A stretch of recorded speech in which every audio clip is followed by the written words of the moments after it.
everybody. Welcome to our CakeFu Master Series. I am Amelia Carbine, your host, and I wanted to introduce our guest today. We have Roland Winbeckler with us, and he is such a huge, amazing icon in the cake world, and I'm so excited that you're here, Roland. Welcome. Oh, thank you very much. It's really nice to be with you today. Well, it's absolutely my pleasure. So this will be lots of fun. Let's start. Let's just jump right into it. Let everybody know about you. I don't know how many people don't know who you are. Most people should. So anyway, you have quite the resume. I had to make it smaller to fit it all in. That's what happens. I was going to say that's what happens when you've been at it as many years as I have. You get a long list of stuff. This is true. All right, so you have. I didn't know this about you. This is something that new for my information, was that you won 2 gold medals at the World Culinary Olympics. I had no idea. Yes, and that was a fun time because it was the Olympics. I don't know if you're familiar with that competition, but it's I really appreciate it because it's based strictly on quality of workmanship. You know, there's no trying for ratings and no drama and all that kind of things that goes on in a lot of contests. And so and being as it was a world competition, it's the real deal, you know. So I really have a lot of respect for that, and I was really happy. And at the time, I was really surprised to win. I thought we were going to go over, and you know, I was probably going to maybe come up with hopefully a second, maybe a third, but to win 2 gold medals was just really astounding to me, and that was just great. That was icing on the cake, I guess you'd say. Yeah, awesome. That is so neat. That is so cool. Congratulations on that. Thank you. That's impressive. Okay, so ICES has created this Hall of Fame, which is quite the cool thing, and they've inducted several people into the Hall of Fame so far, and you happen to be one of them. So that's really. Yes, that was again a nice thing. Again, like I say, over the years, if you hang around long enough, things are going to happen. And so that was nice. And so to get inducted into their Hall of Fame, and you know, it's always a compliment when people think you're worthy of any kind of you know, accolades like that. So that's nice. Well, you absolutely are, and I'm going to show you guys pictures of his work throughout this training, and it's spectacular. I'm always blown away by your work. It's just so amazing. Well, thank you very much.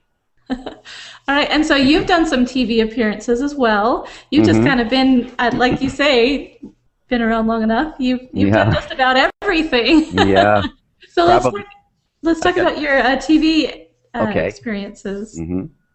Some of the probably some of the first TV things were probably on maybe before you were born, maybe possibly back in the 1970s. I was on the To Tell the Truth show. Oh, cool. Do you know that show? Do you remember that one at all? I've heard of the show. Yeah, you've heard of it. It's ancient history, but you've heard of it.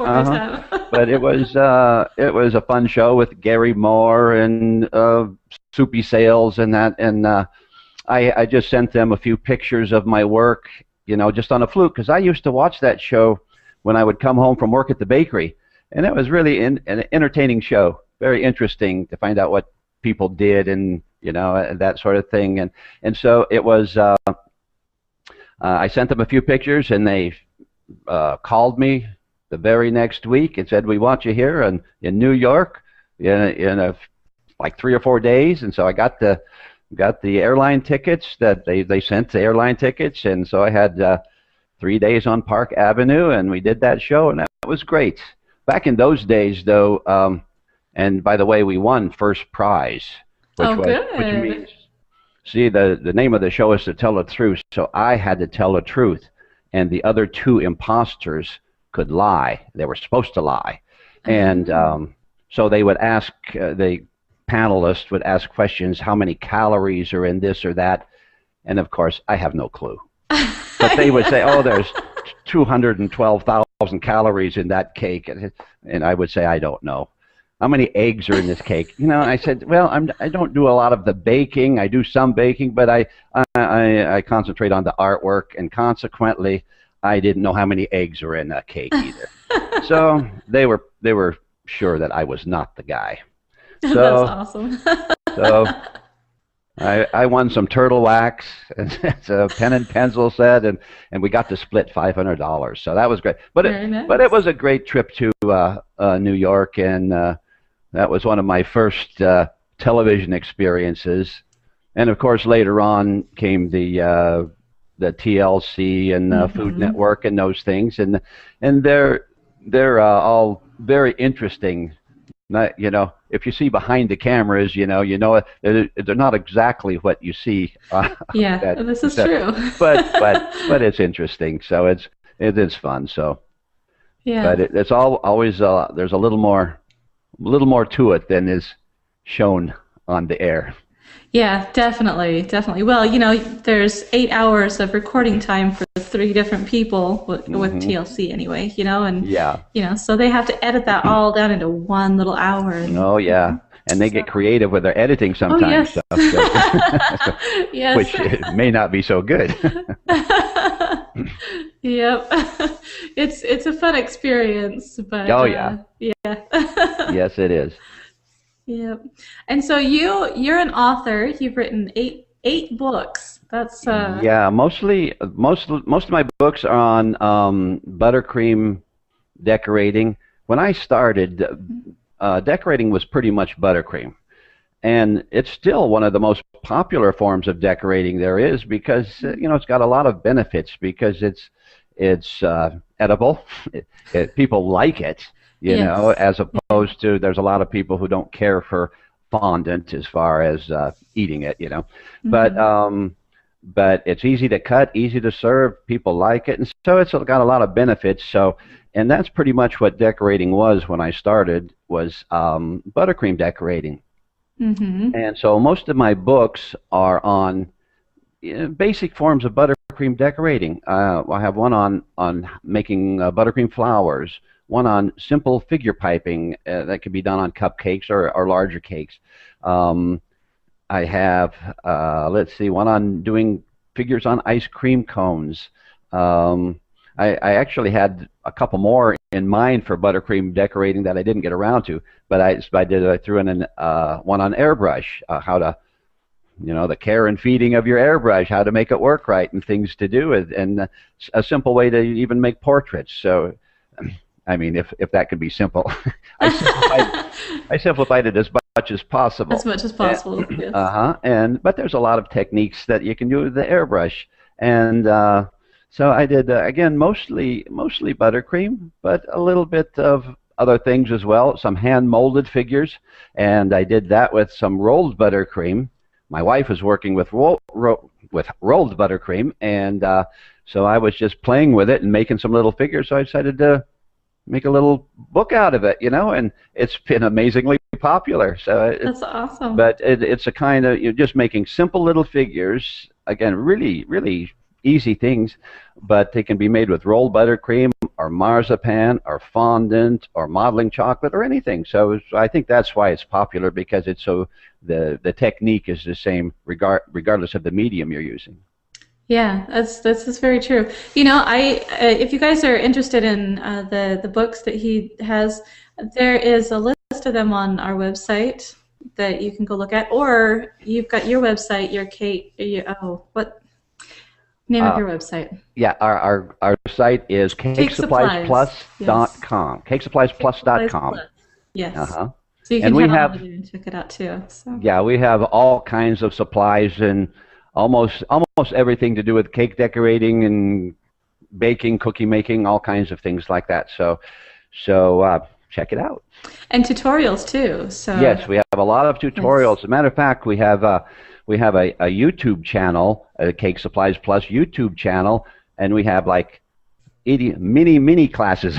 They're very small little, 5-minute clips of how to do different things, and they're great. They've been really popular, and I kind of like that format because you just get to the point, you just do it, and it's clear, it's done, and it's nice. And we offer those for free, of course, and they've been very popular and very well received, and it's really nice when we get replies back from Australia and Germany and some Agikistan or something and it's all in some kind of Sanskrit language, but basically they people really enjoy the channels, and enjoy the little lessons, so we really like doing those.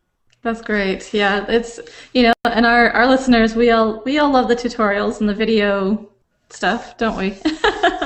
So yeah, definitely go check them out over there. Let's see. So you probably got all of or started getting most of your recognition from the sculptures that you do. Is that right in assuming? I would say that is right, and that's because when I started at working in the bakery, I had a lot of people request things that weren't normally done. And actually, there are things that I'd never done before either. A chef, for instance, came in and they wanted an 8-foot-long container ship, a giant ship made out of cake, 8 feet long. And he had gone around to all kinds of bakeries, all of the bakeries in the area, and nobody would do it for him. And of course, I had never done something like that. But they said, "Will you do it?" And I said, "Well, sure. Why not?" And of course, then I have to figure out how I'm going to do it. But that's a key, the challenge of challenging yourself, really, and because most things can be accomplished as long as they don't defy the laws of physics and gravity and things like that. You can do them, and it's just a matter of if there's the desire, and of course I always think that I can do stuff. I guess that's part of it, because if you think you can't do it, it's pretty sure you can't do it. But if you think you can, you're pretty sure you can. You may not always be right, but I always thought that I could do that. When I was young, I always liked modeling and creating things like that. So that was it's kind of a natural thing to go into cake decorating and to build things and to construct things and to do sculptures. When I started doing the sculptures, then when those kind of things, I found that sculptures were the kind of things that got interest from people who weren't particularly interested in cake decorating. They still liked sculptures because they were intriguing, and they would often wonder why that's how could that be made of cake? And it was just a very intriguing thing. So back when I started doing sculptures, it was at customers' request. I've done very few sculptures that I just decided to make up and do. Most of them, by far most of them, were at customer request. Sometimes I would get decorators or people asking, "Now, why do you do people cakes? Isn't that terrible to cut up a people cake?" Hey, I do what the customer wants. The customer wants faces. They want people. They want animals. That's what they want. So that's why it evolved that way. And the more large sculptures I did, the more recognition came from that.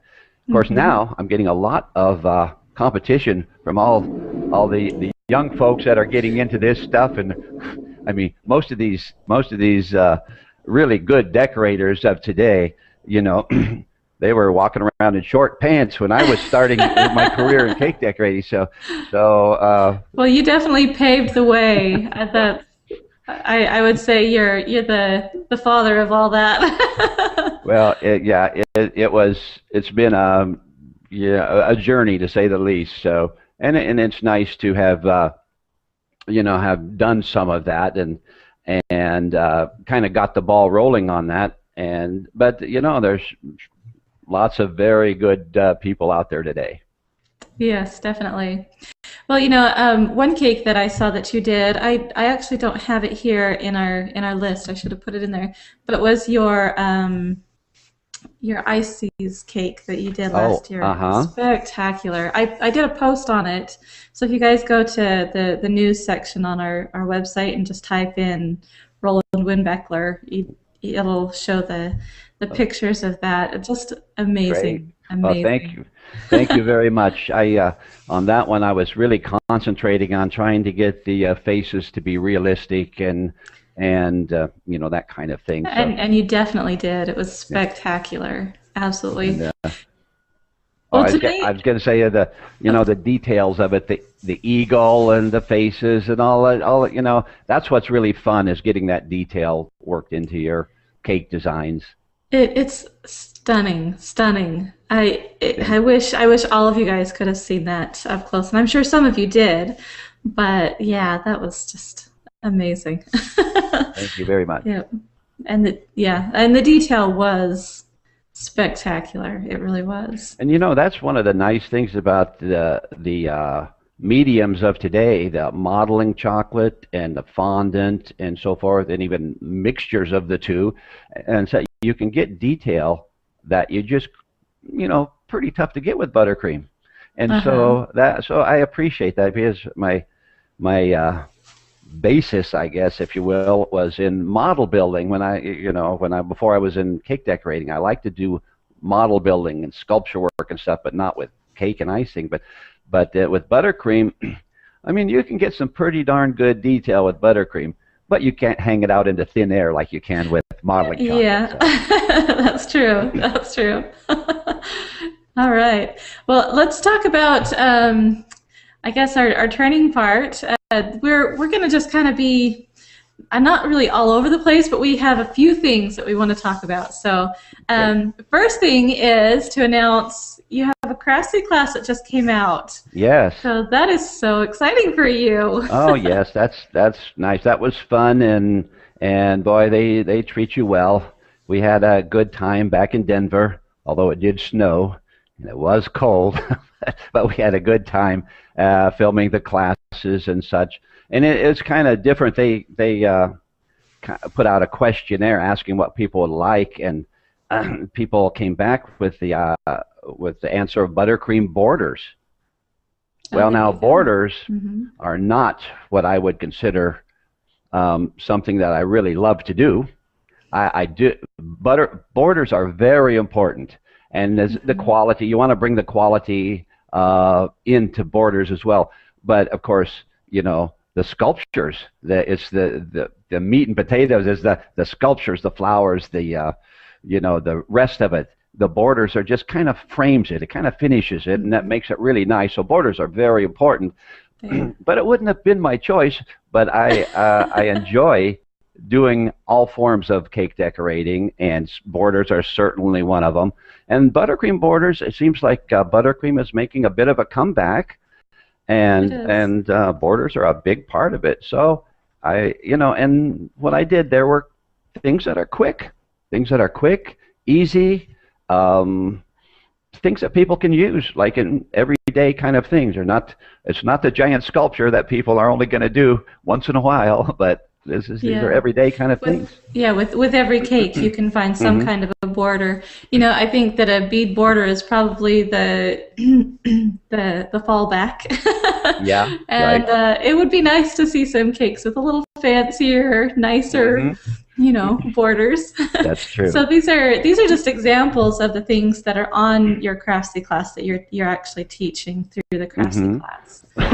So, um, yeah, these I started with, like you say, the basic bead borders, shell borders, that kind of thing, mhm. and then embellishing those, and then doing some filigree and some overpipe borders, kind of reminiscent of the English overpipe method that Lambeth is famous for, although he was just one of the many that was doing that kind of work. But that kind of border work, it can be done in buttercream, not quite the same as doing it in royal icing. That's typically done in royal icing, so you can let it set up and harden and pipe another line and so forth and get extremely deep border work. With buttercream, you are limited a degree, but at the same time, you can get a very nice facsimile of that.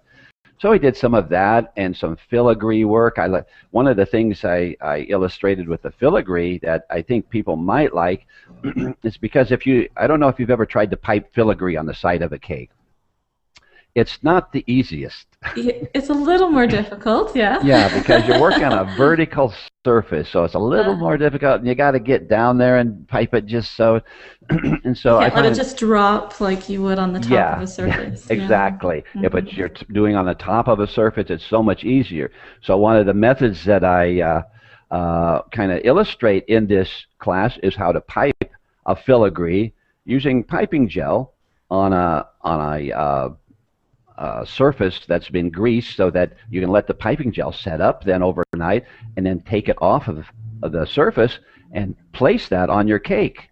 Oh, cool. And so the idea there is, it's still your own hand-done work. It's very personal. It's nothing from a machine, which is great. I'm tired. I don't know. The mold things and stuff, and even though I love them, and there's a place for all that, when it comes to little designs on the cake, that's what you want to hand do, and keep the art into it. But this is your own art, and then so you're doing it yourself, but you're doing it down on a flat surface where it's easier to do a more precise job, and then you're picking it up and putting it on the cake. So it's just an easier way of accomplishing the same thing. And so that's one of the things. And of course, I illustrate doing some freehand filigree, some different ways of transferring patterns and that kind of thing as well. But so there's that. There's the ombre style, which is very popular today, and very cool. just the ombre ruffle, only done in buttercream instead of fondant. And the difference there being you're not going to get quite as much dimension, but still pretty good as long as you have your buttercream firm, which you should have. So you get pretty good dimension, but it's way, way, way, way quicker. This is true. it looks good, and it's easy to cut, and people like it. So it's a good version of that. And the petal style, the petal ombre style, that's popular today, where it basically just puffs. I think it's a 163 tube to put a fine star tip in the puffs rather than just round puffs, and so adds a little more style to it. But the basic ombre style, and just different filigrees and that kind of thing, some drop strings, that kind of thing as well. It sounds like it's packed full of really good information. That's great. I think it really is, and I certainly hope I get it across clearly enough. I know in the taping end of it down at CakeFu, you're doing your segment, and the bright lights are there, and sometimes you forget to say something, or you don't do it quite right, but you think the show must go on, and so you hope it comes out well. Well, good. Well, I'm sure that CakeFu did a wonderful job, and I know they did. And I'm sure you did a wonderful job too. Well, I certainly tried anyway. All right. Okay, so we're going to show you guys. These are other examples of buttercream work. I can't believe that some of these are buttercream. So it's impressive. Yeah, these are. What we have on the upper, I guess it's all in the upper left-hand corner, is what I call sculptured figure piping. And what that is figure piping. See, this is the kind of thing I really like to do, sculptured figure piping, because you're doing a fairly accurate figure with a fairly accurate face, maybe slightly cartoony, but still with all the features and stuff in basically the right places. And this is a fun form of decorating. I really find this very, interesting. Every cake's a little different when you're working with this, because people have all kinds of ideas of what they want. And the piping is just what you bring to it, and it's very artistic, because like this figure, this little baseball player, he's put in a 3/4 stance. You have to pay attention to balance and stance and facial features and everything. You even have to, which hand is on top of the bat If you put the wrong one at the wrong, it doesn't look right. Even though you might not know what's wrong, it feels wrong. You just, because you know what it's supposed to look like. You just inherently know that. And so people can tell if something looks uncomfortable. And so that's why a lot of figure piping doesn't quite make the grade, because it's got to look comfortable. And so that's what I'm trying to do with this, with the sculptured piping. And of course, and then I have a couple flowers, like the orchid blossoms there are piped with buttercream, just right on your surface, right on your cake surface. And then I think I have a little bit of a little line scroll there. That is something also I include in the Craftsy class, the line scroll. Maybe with any luck, we'll do a whole class on buttercream flowers soon there. Oh, that would be cool. flowers are very good. Now that's something I can kind of really get into, because there's so much you can do with buttercream flowers that they're very quick to do, and they can almost rival gum paste and that kind of thing to a degree. Yeah, well, I think that people don't realize how much buttercream can be, as beautiful, because I mean, look at that. It's amazing. It's spectacular. It is. We were down, my wife and I, Marcia, Marcia, and we were invited to demonstrate in Australia. So we went to Australia, and I demonstrated some buttercream flowers. And the people down there, I guess that's down under, they use buttercream only for filling, for cake filling. Really? And that's the way it is in most of the world. Buttercream is not even considered a decorating medium. It's just a filling. And when they saw the buttercream flowers, they were just taken back. They said, why aren't we doing this? Why are we wasting so much time with gum paste and sugar paste, as they call it, and so forth? And not that the gum paste and sugar paste isn't beautiful. It is, but it's a whole different animal. You're going to spend an awful lot more time. You can make really nice roses. A rose might be a matter of 5 or 10 seconds. Yeah. In buttercream, where it's going to be quite a lot more than that in gum paste. Yeah. So it's a whole different thing. And, there's a lot of times when it doesn't have to have that perfect, gum paste type look. That something out of buttercream will definitely suffice and work very well for the occasion. So they were amazed that things could be made out of buttercream. And when they're made nicely, they really show up well and work well for their intended purpose. That's, yeah. I agree with you completely. Thank you. All right, and so this right here, these are part fondant, part buttercream. Is that? This, exactly. And what this is something I'm coming out with. This is something I kind of started last year, and then if we got so busy, I had to let it go a little bit. But, and this kind of contradicts myself when I say molds and things, and molds aren't that good. I like molds in the right place. And what these are a series. These are made from molds that I have engineered and put together, and I have a top-notch mold maker making the molds now for me. But what I did is make some originals, and I was talking about the sculptured figure piping with the baseball player. Now, I found that and that's what this is too. It's sculptured figure piping, slightly cartoonish, but still relatively accurate figures. And when I was working in the bakeries, this kind of decorating was extremely popular. People love these figures, and so and it takes a little bit of getting into it to really become proficient at it. So and there's a lot of people who could do it, who want to do it, and there's a lot of bakeries and professionals that would like to offer it.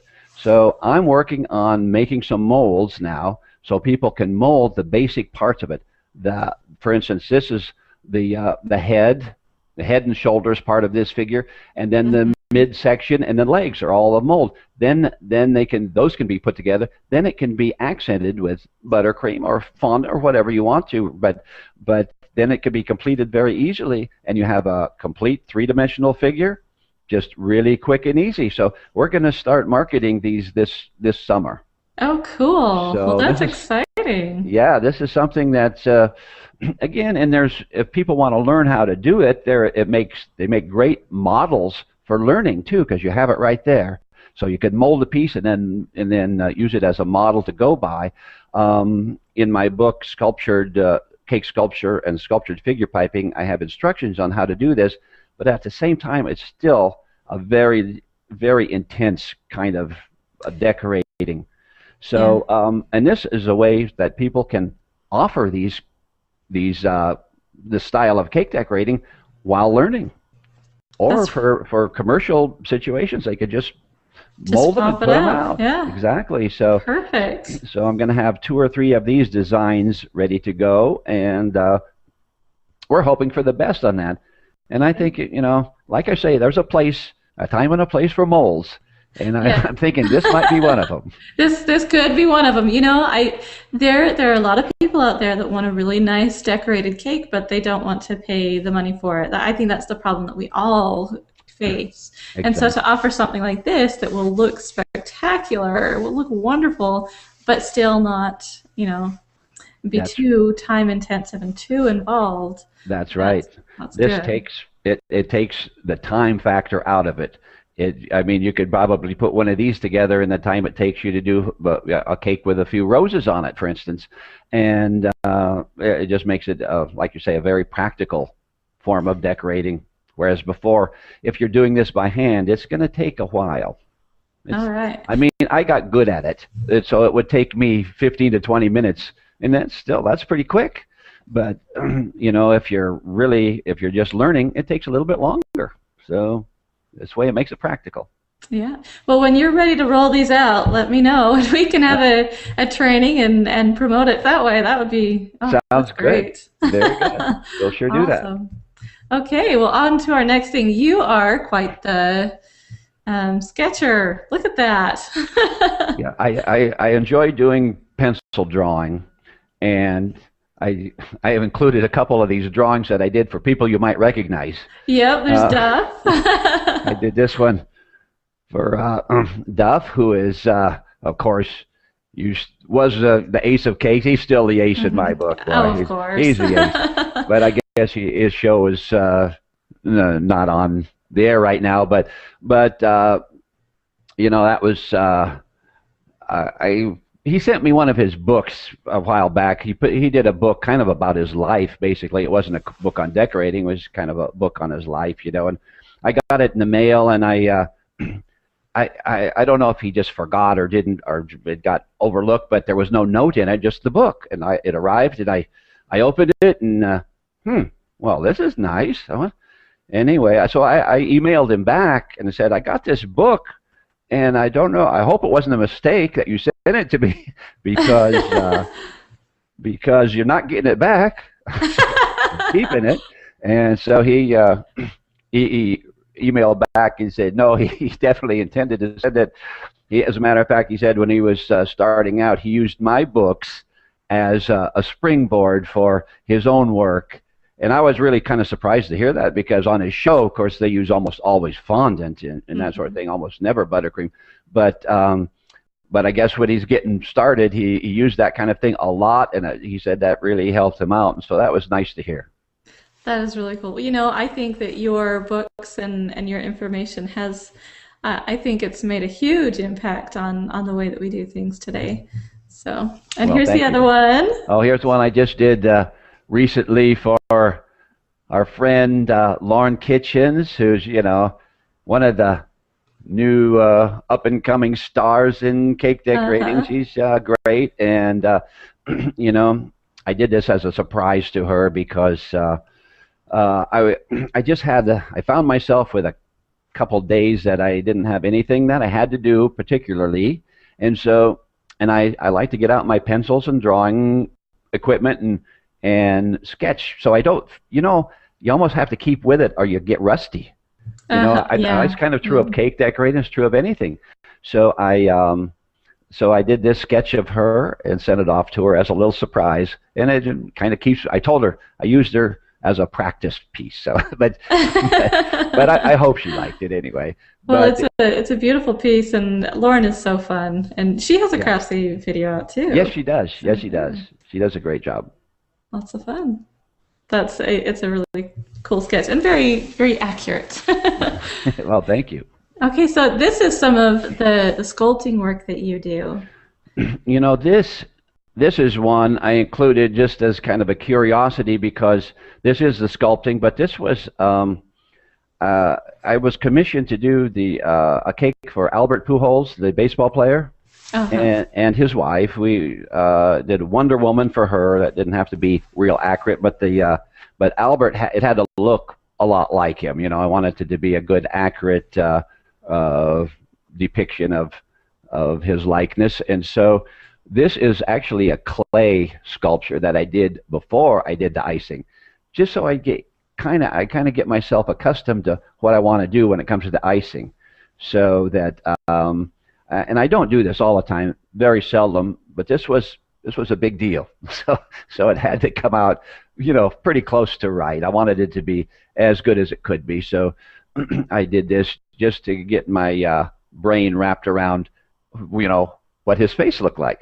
So that's what this was.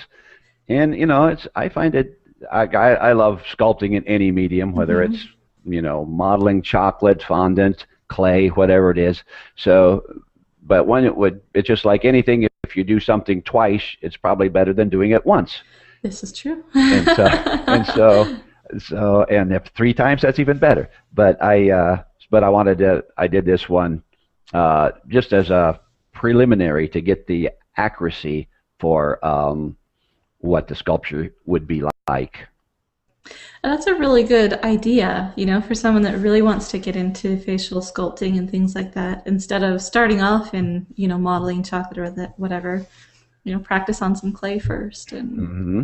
Oh yeah, it's a great idea, and you can use regular clay or the polymer clay or whatever, and it gives you a good sense of where you're going with it, and it's with icing and such, it's going to dry or crust or whatever.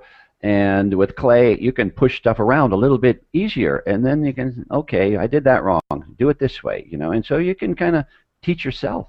So it really makes a difference.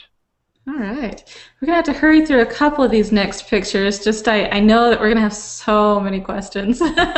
So if we can hurry through these, and then there's another Okay. section in here.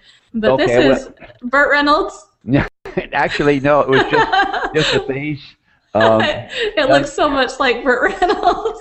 done in display icing. I know, yeah, people say that all the time, but it does kind of look like him. But I did. A matter of fact, I think I have four. I think four little faces like this, and they're done in display Mhm. icing. And they're something that would they don't only stand about 6 inches high. It's something you would do in modeling chocolate probably. And so, but they're I enjoy doing faces, and that's the next one, the little Indian face. So that's Uh-huh. and that's a just the idea of getting faces and features and nationalities, that kind of thing. There's a cowboy, of course, so. Can you believe Um, this, you guys? Can you believe this? This is so cool. so the detail, and I enjoy doing the detail. So modeling like this is right down my alley when it comes to modeling chocolate. Modeling chocolate, half the name is modeling, and that's what I love to do. Yeah. But you can do it with buttercream. It takes a little more, a little more effort because you have to be real careful with buttercream. Yeah, a So. little more finesse. Hmm. That's amazing. And this guy, I think he's my favorite. Yeah. He's so cute. Yeah. Well, old guy on the old telephone, and that's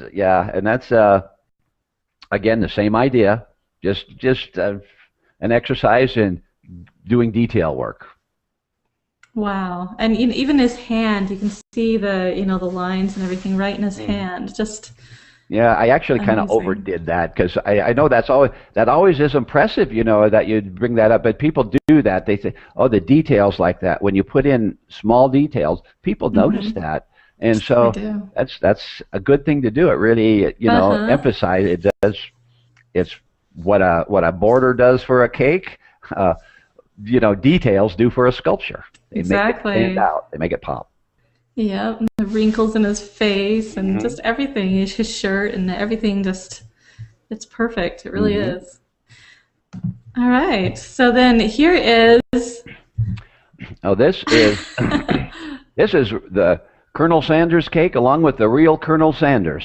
that is so And cool. and that was a fun time because he talked to me for about half an hour about cake decorating, which Oh was yeah. yeah, it was very because his people were trying to rush him off, and he said, "I'm going to talk to this man as long as I want to." What was he, 86 years old at the time, That's and he right. said, "I'm gonna," and so we talked cake decorating for a while, and he even autographed a picture. He said he autographed to a genius, Roland Winbeckler. So that was really Wow. nice, and he thought that I was a genius in what I do because he was certainly a genius in what he does. He But definitely was. and but that was fun to talk with him, and then he autographed one of his books. He wrote a book called Finger Lickin' Good about how he started his business. So I have that in my bookcase still. So that was a nice time to meet him, and that was actually one of the first sculptures I did, the first life-size sculptures. So that was way back in like the late 1970s, I guess. And so it's a long time ago. I hate to say that; it makes me sound pretty old, but it was a fun cake to do. That's neat. And this is And the one you were talking about that yeah, you. this was the baseball player, the Albert Pujols, who was one of the stars of baseball these days, one of the big time guys. And he was a very nice guy, though. He was very pleasant to work with and do a cake for him and his wife both. And and we have a local baseball diamond in our town here. We're in Redding, California, and and so I thought he just didn't look right standing against the wall, so I photoshopped the baseball field behind the cake. So There you go. there you That's go. perfect. And it Love has my that. name. It has my name on it because these were used in a little magazine thing, so the name was still Oh, on. okay. So Very cool. that's why the name's on there.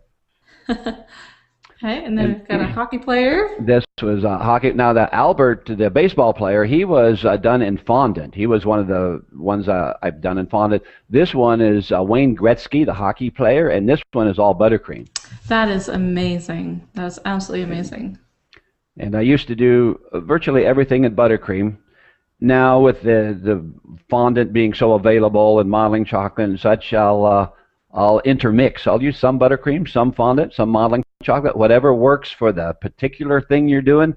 That's the medium you want to That's use. what you use. Hmm. Yeah, that is so impressive, and the structure of it is just impressive.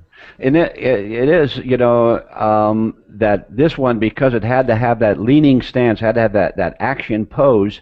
It's probably a good thing he's a hockey player because that hockey stick is a major part of the Yeah, support the mechanism because structure. kind of three posts there because the cake is basically up from the lower part of the hips all the way up through the head and such. There's a lot of cake and icing on there, so Hmm. it's pretty heavy. And of course, buttercream is pretty heavy too.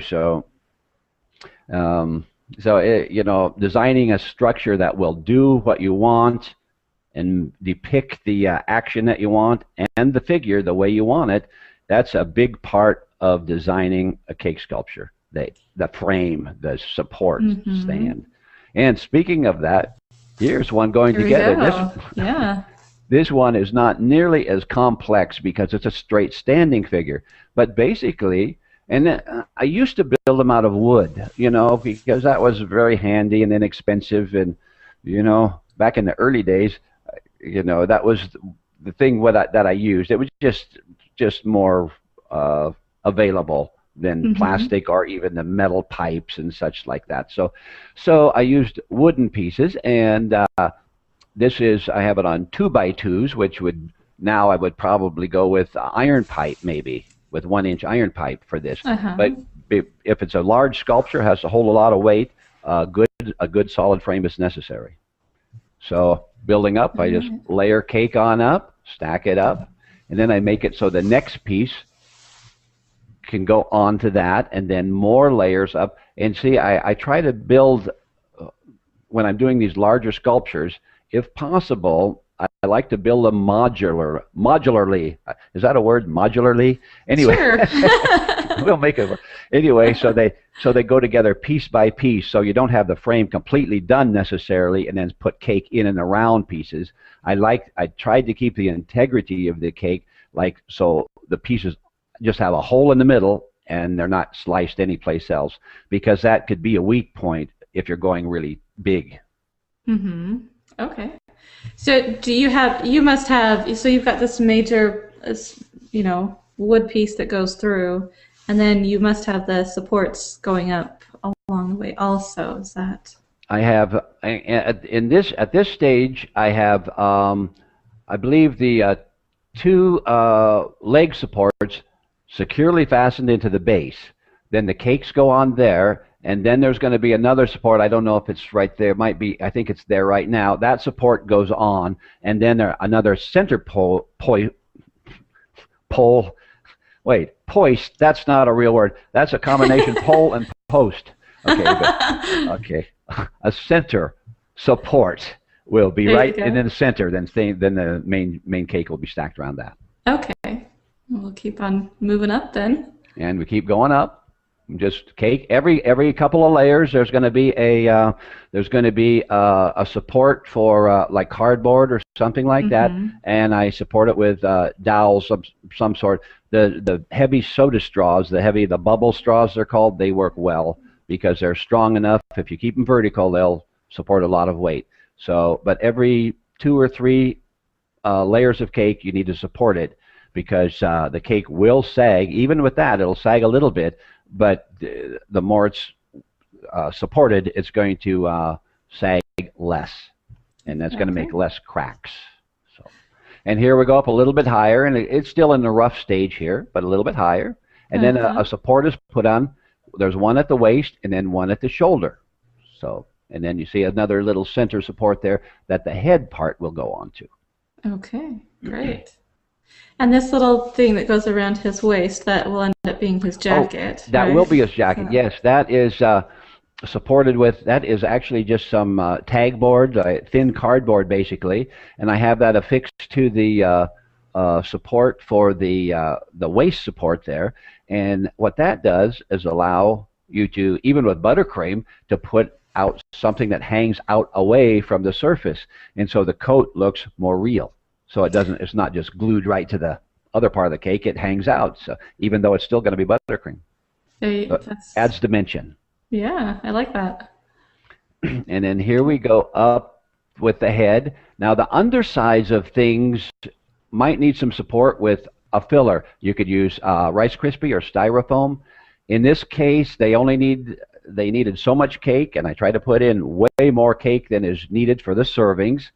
And it didn't matter to them that the arms be cake, so I made the arms from Styrofoam, and I made I think the neck part there might be I'm not sure, that might be cake or Styrofoam, little, but under the chin is typically Styrofoam, where you have something overhanging. Something you want hanging, to put the support, some sort of support. Okay. And there it is. Then it's carved and crumb coated. A quick coat of buttercream goes on. A lot of times people wonder how the cake stays fresh. The cake is actually put on and carved very quickly, and the cake is covered with a crumb coat of buttercream, and this all happens within an hour, hour and a half or so. So the cake really doesn't have a chance to get stale. The hard part is making the frame and doing the detail work. Yeah, that buttercream sure does seal in the moisture. You seal it in right away. And then the detail goes on, and I usually start with the face, and I'm doing a portrait style face here. This is all done in buttercream. And so when I do buttercream portraits, I just pipe it, and then I shape it with a palette knife and smooth it with an art brush that is dipped in hot water but blotted, so it's just the heat that melts the surface of the buttercream. All right. So you do add more buttercream on top of that crumb coat. Yes. And then, okay. Look at that. It's just amazing that that's buttercream. And here he's a little more done. I have the face, I think, getting fairly well finished up, and the bottom part of the torso and the pants on there. That's again with buttercream. And is this a crusting buttercream? Yes, it is. It's a buttercream made with shortening that it works very well for this. So it's going to stand at room temperature and not melt. Like it's not going to be real soft and mushy like a butter-based buttercream would. Mm-hmm. So that's the reason for using that. And that's what I use in the crafty class too, because of that attribute. It really works well. More durable, I guess, than butter-based buttercream. And here he is a little farther done with the jacket on. See how it kind of hangs away from the part of the torso there. That's really cool that you can do that with buttercream just by adding something to. Mm-hmm. Yeah. And there's the detail again with the veins in the hands. That always is impressive. And I even put little fingernails and such on. Just piped with buttercream, smooth it on with a small art brush, dipped in hot water. It actually doesn't take all that long, but adding the details really, sets it out, makes it look a little more, finished, more real, more lifelike. Mm-hmm. Wow. Well, that's just spectacular. And then here he's almost done. Almost done putting the hair on here. So, yep, piping the hair on, getting him finished up. Mm-hmm. I like his striped shirt. Striped shirt. And that tie. He had to have that tie. The tie had to be this one. It's got a million little spots and colors and things on it, and it had to be that one. So, and there he is. A lot of people think he looks like Sean Connery.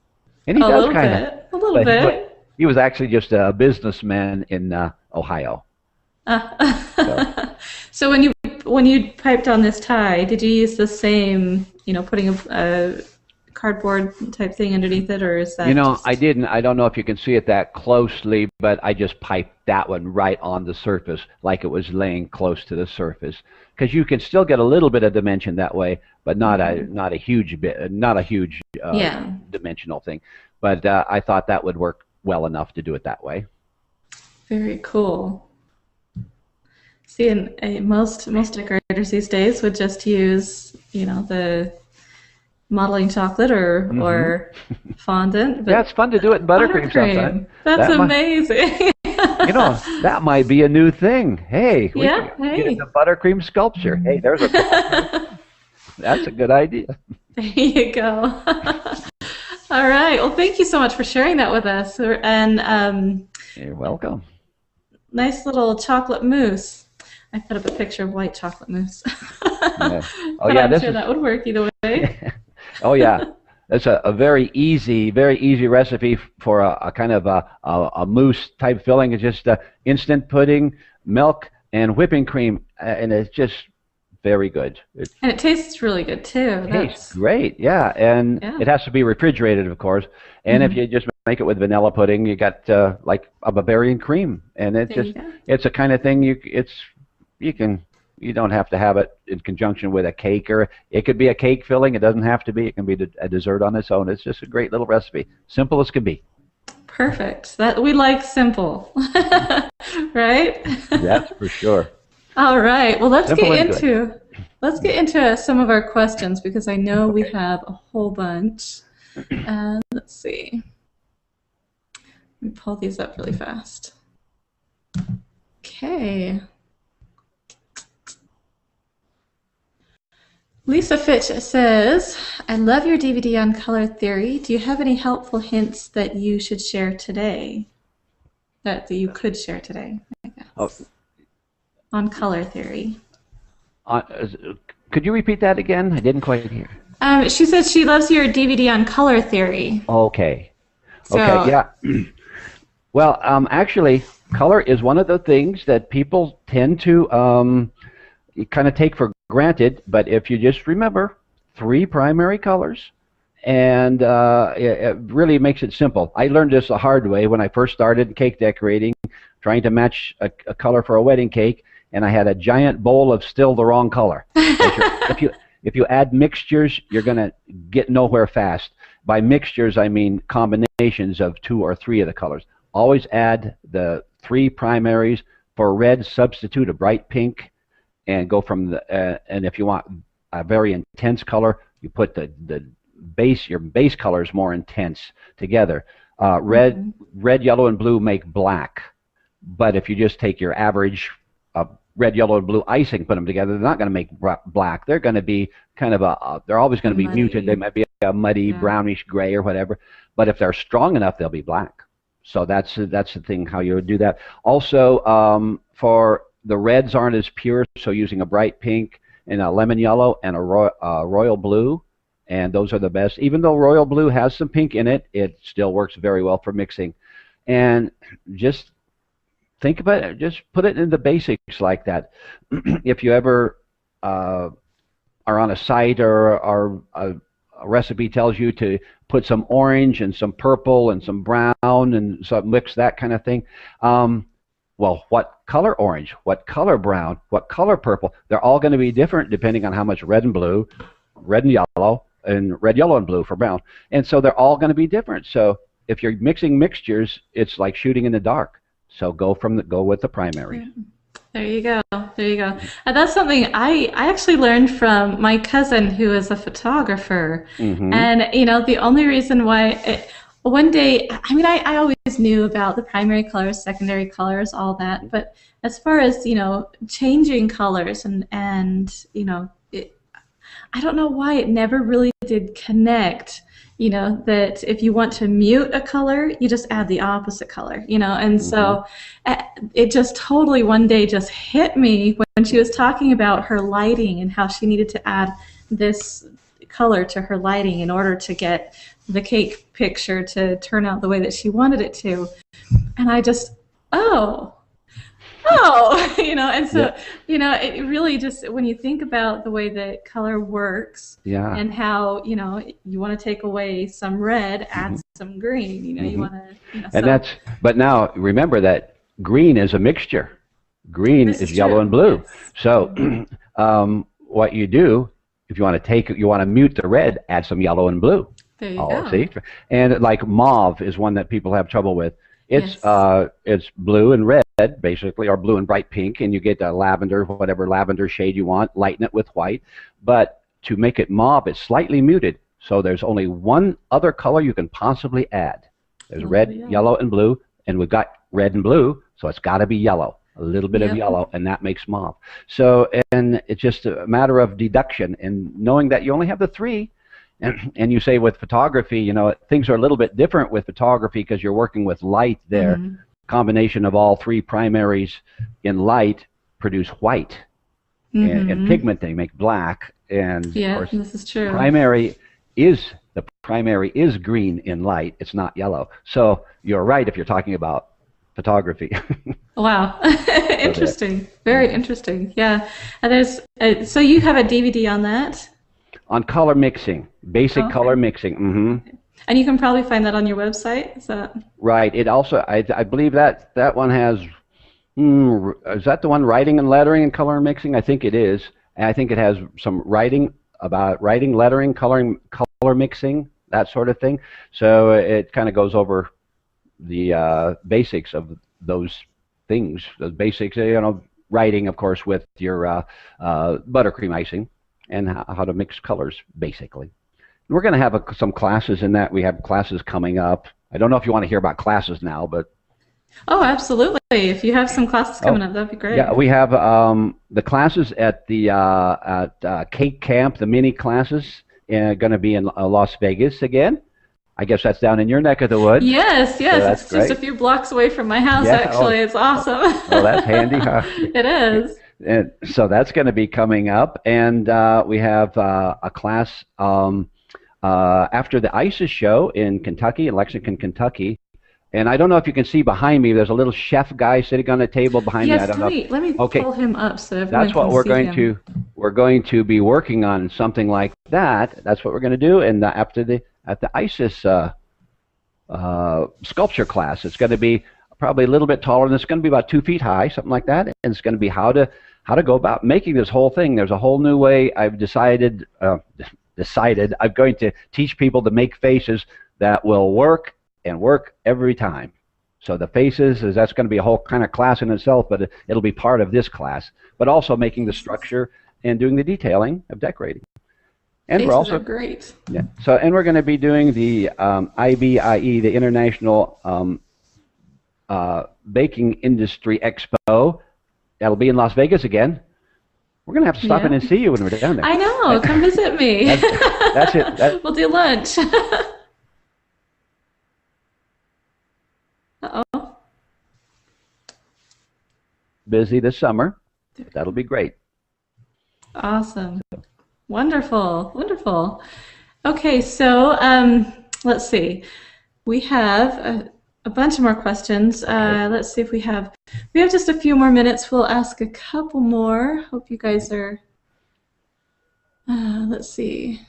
Is there a good book out there that covers decorating with the different piping tubes? Your Craftsy video that you're doing, that you've done, does it go over different tips and things like that? We do go over different tips to a degree, but I don't go through all the myriad of tips there are. There's, there's literally probably 1,000 different tips, but you don't really need that many to do good cake decorating. So we use, and I use tips, the round tips, of course, for the piping, and in real life, I don't use round tips that often because I make my tubes out of parchment and just cut the end. Just cut it off. Yeah, and if you make the tube correctly, it'll come out very close to round. If you don't make the tube correctly, it won't. So you have to make the tube, and I show that on the Craftsy class also. But so you want to make that tube correctly, and you can just cut it. But the round tubes, and we use some of the rose tubes, and some of the fine stars, and the more coarse star tubes, and things like that, and some of the specialty tubes like the 415 and the 67, and some of those, and they offer different ideas, techniques for getting different looks on your cake. But you don't really need a lot of different tubes, but there are so many different tubes that it would be almost endless. As a matter of fact, there was some tubes one time at a convention at one of the ISIS shows, and there was a set of these neat little tubes, and they were from a foreign country, and I couldn't figure out what you would do with them, and I asked the person selling the tubes if they'd demonstrate, and they didn't have a clue what to do with them. So, so there's a lot of tubes people just don't know what to do with. Yeah, this is true. So, hence the question. There you go. Yep. But that would be a good thing for a video. That gives me an idea. That might be a good thing to do. A lot of different tubes. There you go. Yeah, that'd be great. I guess our last question. Hopefully this is a good one. Debbie Beasley says, "How do you transport these cakes without them falling apart to keep your hands from, tearing apart?" I'm assuming she's talking about the sculptured cakes, the big ones. Yeah, like the big buttercream, sculptured. Well, I've actually only had to transfer, let's see, 1, 2, 3, maybe, I don't know, very few of them actually. And one of them was across state, one was across town. And what I've done in those cases was, first of all, you have to have a truck, an enclosed truck big enough to put the thing in, of course, and then I have the frame pieces. You saw when it went together, those frame pieces, and they like at the shoulder support on the, for instance, the Colonel Sanders cake had a support across the shoulder, at the shoulder there, and what we did on that one was I put little hooks, little guy hooks into the wooden support, so that I could actually put guy wires on it and wire it to the truck so it didn't wobble and that sort of thing. But this buttercream is pretty resilient and pretty resistant to heat. It has to get pretty hot before it melts, so it didn't have to be refrigerated or anything, providing you're not in not in Vegas in summertime. But or here where we're at, it gets pretty hot too. So that's the way you would transport them, because they're big and they're soft. You can't touch them, so you just have to be very careful with the transporting of them. Now, if you're working with modeling chocolate or something like that, it's much easier to transport, because you could cool or pack the cake. You can touch them a little bit. Yeah, you can touch them, but you can also pack pack them in a encased box, for instance, with dry ice or something, to keep them very cold, and that'll keep them very firm. And so that makes it better. Most of the time when I do the large cakes, I do them on site, where they only have to be moved down a hall or just to a different room. So that's typically the way that's done. Okay, great. All right, so for those of you that are, here waiting for the giveaway, here we go. We are going to be giving away one of Roland's Craftsy classes, so this will be really exciting. For those of you that don't win, make sure that you go over there and get his class. We all need to, have some better pretty borders, so this will be great. Well, thank you so much, Roland, for coming and joining us. Thank you for all of your amazing information. You just packed it all in there today, so thank you so much for that. Well, thank you, Amelia. It's been fun to be here.